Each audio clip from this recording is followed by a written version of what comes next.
तिकडे गडचिरोलीच्या पालरोड क्षेत्रात सुद्धा अतिवृष्टी झाली आहे। सकाळी 6 वाजता गोसेखुर्द धरणातून पाण्याचा विसर्ग सुरू करण्यात आलाय।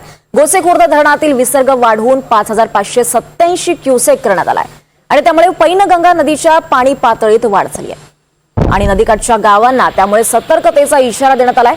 या संदर्भात आमचे प्रतिनिधी मनीष रक्षमवार यांनी हा घेतलेला आढावा पाहूयात।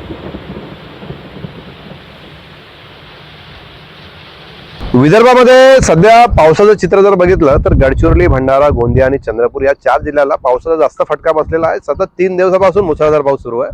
आज गडचिरोली जिल्ह्याला थोडीशी विश्रांती मिळालेली आहे, कारण की कालपर्यंत गडचिरोली जिल्ह्यामध्ये रेड आणि ऑरेंज 2 अलर्ट होते, परंतु आज येलो अलर्ट मिळालेला आहे। आपण गडचिरोली जिल्ह्यातील वैनगंगा नदीच्या काठावर परत एकदा आलेलो आहोत। बघू शकता याच वैनगंगा नदीच्या पात्रामध्ये गोसेखुर्द धरणाचे 33 दरवाजे उघडे करण्यात आलेले आहे आणि 5591 क्युसेक मीटरने आज सकाळपासून पाणी सोडण्यात आलेलं आहे। त्यामुळे परत एकदा नदी ही फुगलेली आहे आणि नदी काठावरील जे काही गावं आहेत त्या गावांना परत एकदा पुराचा फटका बसण्याचे चिन्ह दिसत आहे आणि नदीच्या बाजूला असले जे काही शेत आहे त्या शेतामध्ये परत एकदा पाणी शिरायला सुरुवात झालेली आहे आणि परत एकदा शेतकऱ्यांचं नुकसान होणार।